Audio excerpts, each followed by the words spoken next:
ఇది లార్డ్ బసవేశ్వర అనే ఒక పర్సన్ ఉన్నారండి.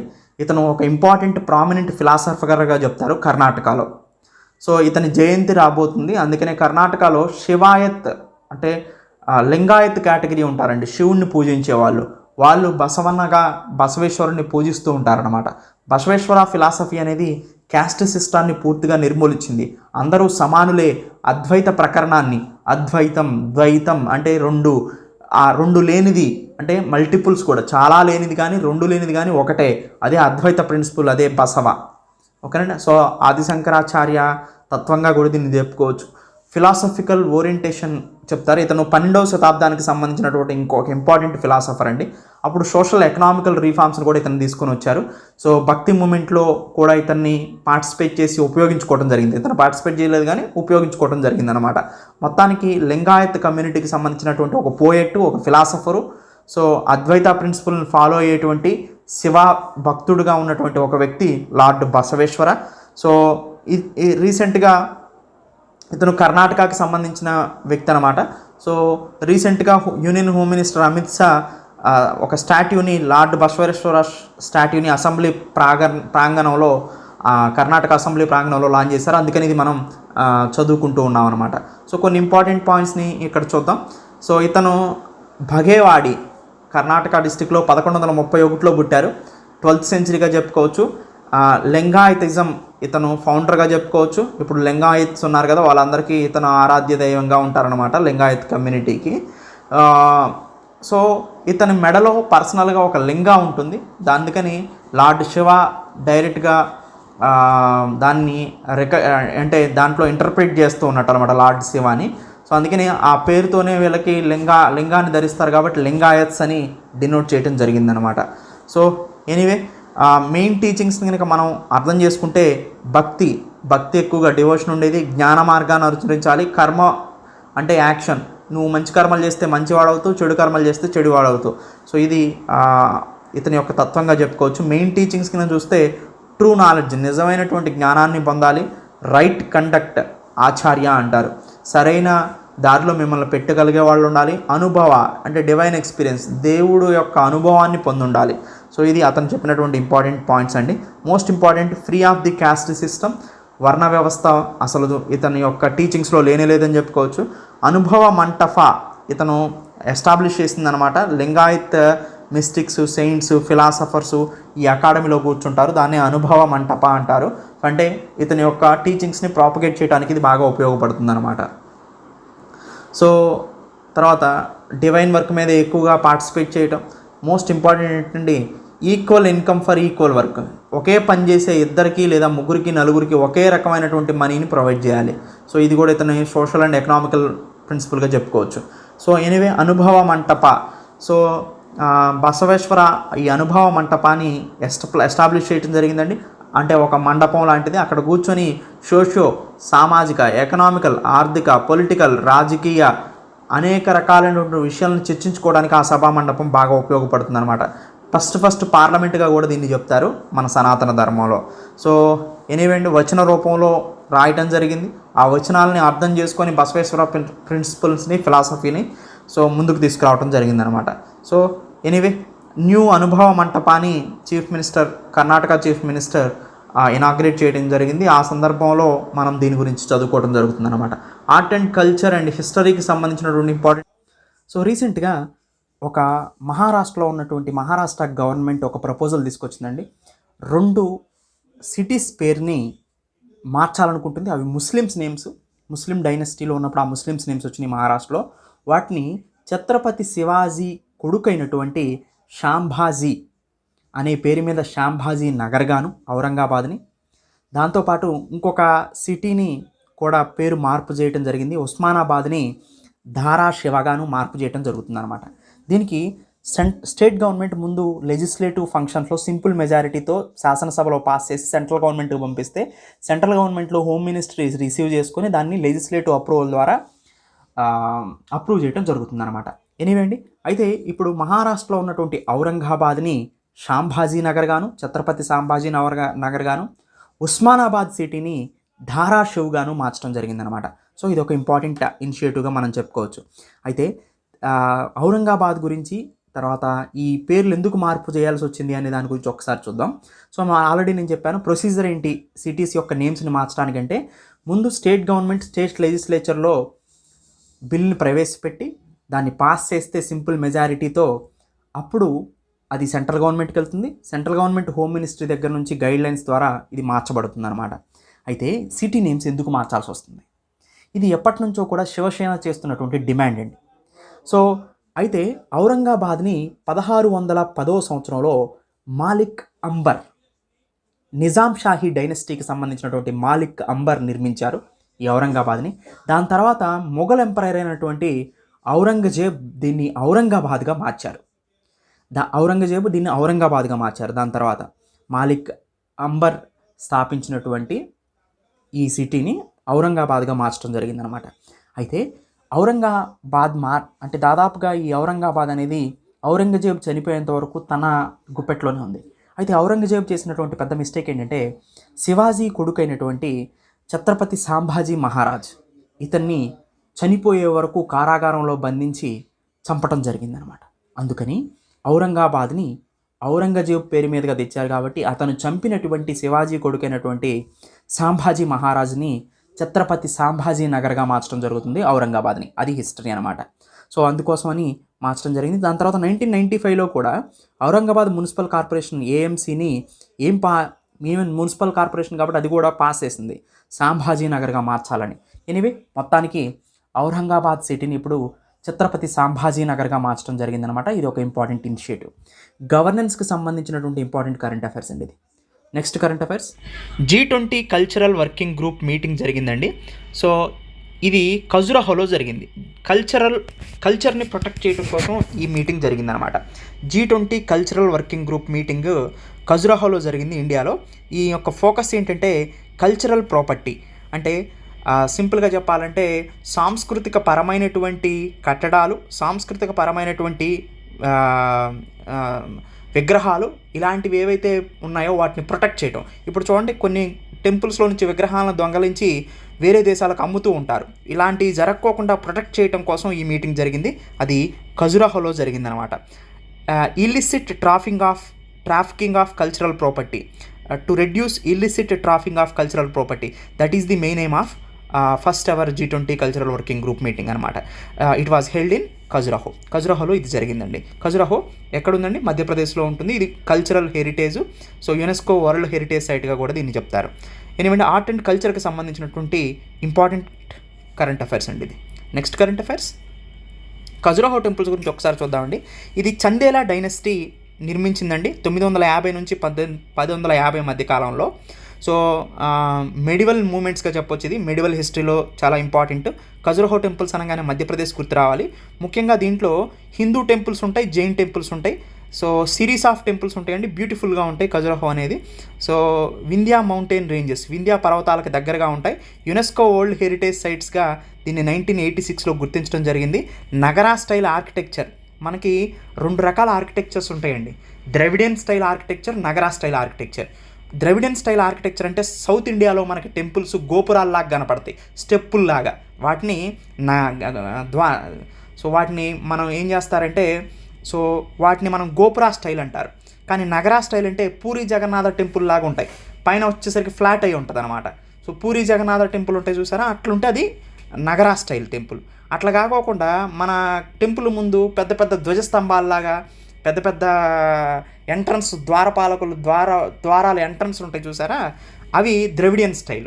సో అందుకని Dravidian style south India, Nagara style అనేది మనకి నార్త్ ఇండియాలో కనిపిస్తూ ఉంటుంది. సో ఇది నగరా స్టైల్ ఆర్కిటెక్చర్ అండి, మోస్ట్ ఇంపార్టెంట్.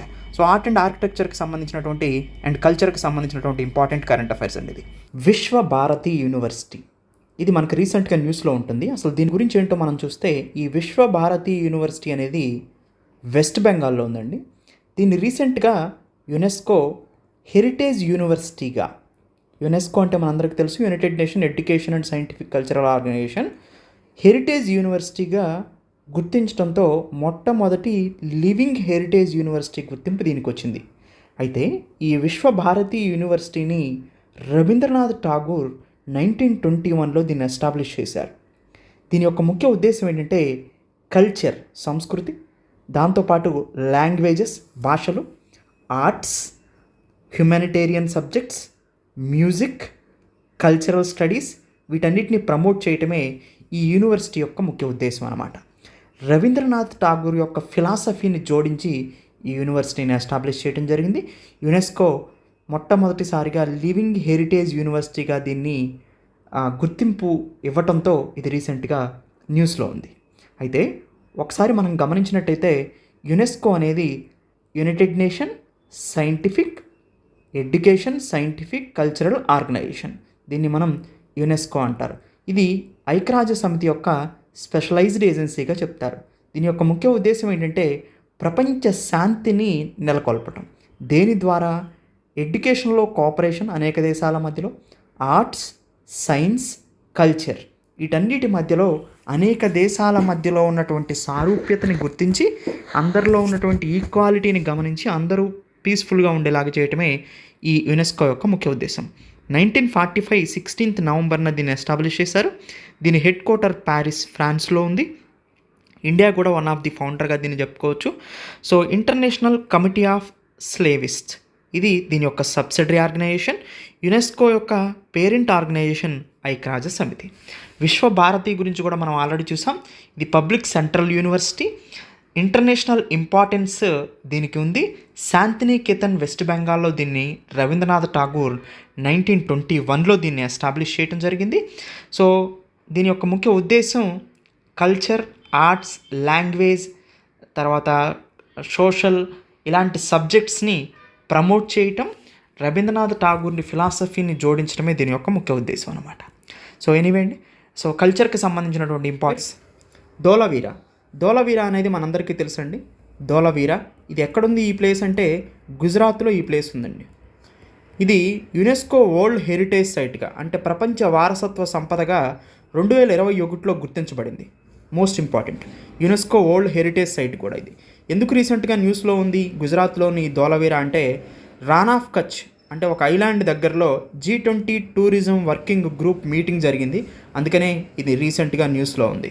G20 సమావేశం భారతదేశంలో జరుగుతుంది కాబట్టి వాటి మీటింగ్స్ జరుగుతూ ఉంటాయి. దానిలో భాగంగా G20 టూరిజం వర్కింగ్ గ్రూప్ అనేది రాన్ ఆఫ్ కచ్ గుజరాత్లో జరిగింది, ధోలవీరాకి దగ్గరగా.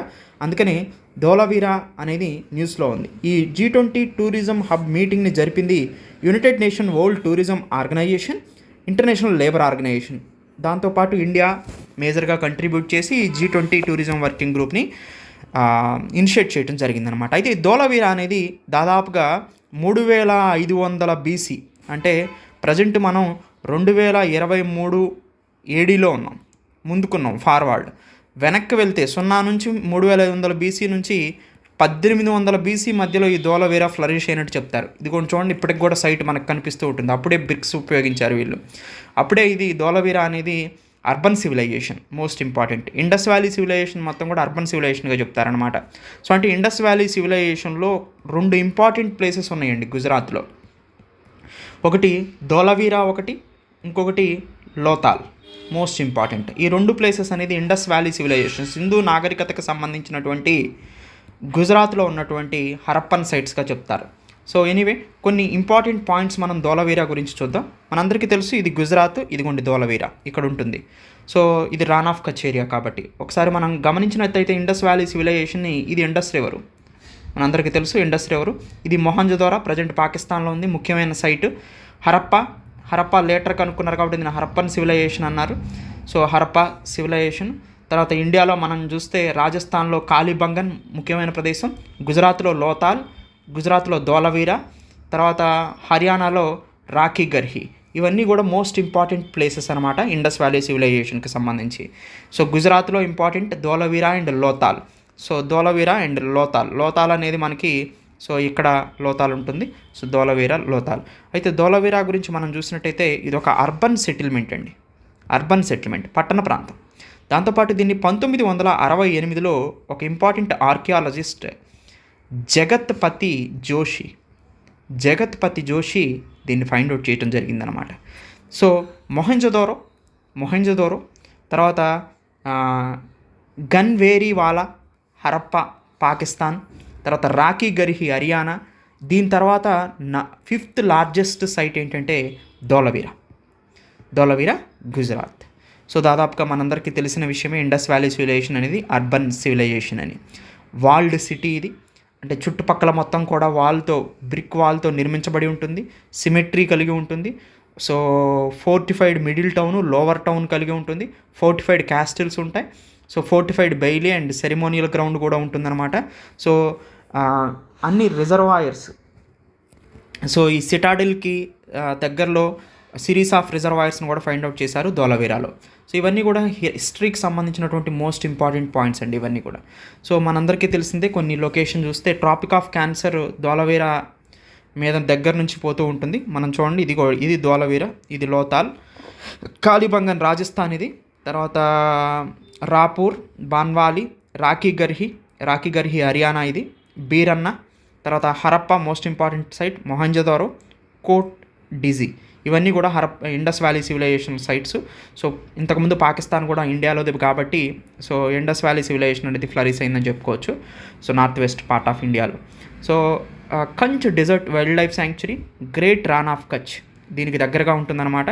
సో ఎనీవే అండి, సో కొన్ని ఇంపార్టెంట్ పాయింట్స్ ఇక్కడ నేను ఇవ్వటం జరిగింది, చూడండి. సో అయితే ఎందుకు ధోలవీరా అనేది క్రమేణా కనుమరుగైపోయింది, అది అయింది అంటే మెసపటోనియాతో వీళ్ళు ఎక్కువ వ్యాపారం చేసేవాళ్ళు. మెసపటోనియా కొలాప్స్ అవడంతో ఆటోమేటిక్గా వీళ్ళకి హ్యూజ్ లాసెస్, వ్యాపారం చేయడానికి కానీ లేదా మిగతా వృత్తులకు కానీ నష్టం ఏర్పడిందని చెప్పుకోవచ్చు. సో హ్యూజ్ ఎక్స్పోర్ట్ బిజినెస్ అనేది ఇబ్బంది అయింది. తర్వాత మోస్ట్ ఇంపార్టెంట్ పాయింట్ ఏంటంటే, గంగాకి ఇక్కడ నుంచి ఇండస్ వ్యాలీ సివిలైజేషన్ నుంచి గంగాకి వలసలు పోవటం, సరస్వతి రివర్ డ్రైన్ అయిపోవటం, ఇవన్నీ కూడా మేజర్ రీజన్స్గా చెప్తారు ధోలవీరా డిక్లైన్ అయిపోవటానికి గల ముఖ్యమైన కారణాలు. ఎనివే అండి, ధోలవీరా గురించి న్యూస్లో ఉంది. ఇది మోస్ట్ ఇంపార్టెంట్ అండి, హిస్టరీకి సంబంధించిన, యాన్సెంట్ హిస్టరీకి సంబంధించి అండ్ కల్చరల్ టాపిక్కి సంబంధించినటువంటి most important topic. Next topic, so archaeological findings కొన్ని ఇచ్చాను చూడండి, తర్వాత ధోలవీరా సైట్స్ గురించి కూడా కొన్ని ఇచ్చాను చూడండి ఒకసారి, చాలా ఇంపార్టెంట్ ఇన్ఫర్మేషన్ నేను ప్రొవైడ్ చేశాను. సో ఇంకా కొన్ని లోతాల్, అంటే గుజరాత్లో ధోలవీరాతో పాటుగా లోతాల్ కూడా ఇంపార్టెంట్ సైట్ కాబట్టి లోతాల్ గురించి కూడా కొంత ఇంపార్టెంట్ ఇన్ఫర్మేషన్ నేను ప్రొవైడ్ చేశాను. సబర్మతి బ్యాంకుకి, అంటే సబర్మతి నదికి దగ్గరగా ఉంటుంది. సో మనందరికీ తెలుసు ఇండస్ వ్యాలీ సివిలైజేషన్ మ్యాక్సిమం అన్నీ కూడా రివర్స్కి దగ్గరగా ఉంటాయి. ఈవెన్ సరస్వతి డ్రైన్ అయిపోవడంతోనే ధోలవీరా నుంచి గంగా వ్యాలీకి ఎక్కువ మంది ఇండస్ వ్యాలీ పీపుల్ మైగ్రేట్ అవ్వడం జరిగిందనమాట. సో అయితే లోతాల్ అనేది ఇంపార్టెంట్ పోర్ట్ సిటీ అండి, మోస్ట్ ఇంపార్టెంట్. దాదాపుగా ఇక్కడ 21 హ్యూమన్ స్కెలిటన్స్ దొరికినాయి మనకి గ్రేవ్ యార్డ్లో. కాపర్ వేర్ను ఉపయోగించే వాళ్ళు ఇక్కడ, సెమీ ప్రీషియస్ స్టోన్స్, గోల్డ్ కూడా కనిపించేది ఆర్నమెంట్స్లో వీళ్ళకి. సో రంగ్పూర్ అనేది కూడా ఒక ఇంపార్టెంట్ సైట్, ఇది బదర్ రివర్ దగ్గరగా ఉండేది, ఇది ఒక హరప్పన్ సైట్. రోజ్ది అనేది Rajkot district, Prabhas near valley, so దగ్గరగా ఉండేది. ఎనీవే, సో ఇవన్నీ కూడా ఇంపార్టెంట్. తర్వాత మోస్ట్ ఇంపార్టెంట్, గుజరాత్లో old heritage sites 3 UNESCO old heritage sites ఉన్నాయి. వాటిలో historical city of Ahmedabad, Rani ka Vav, తర్వాత చాంపనీర్ అండ్ పవాగద్. సో దాంతోపాటు యునెస్కో వరల్డ్ హెరిటేజ్ సైట్ ఉంది ధోలవీరా ఒకటి. సో ఇదండి మొత్తం 4 యునెస్కో వరల్డ్ హెరిటేజ్ సైట్స్ ఉన్నాయి గుజరాత్లో ఇప్పుడు ధోలవీరాతో కలుపుకొని.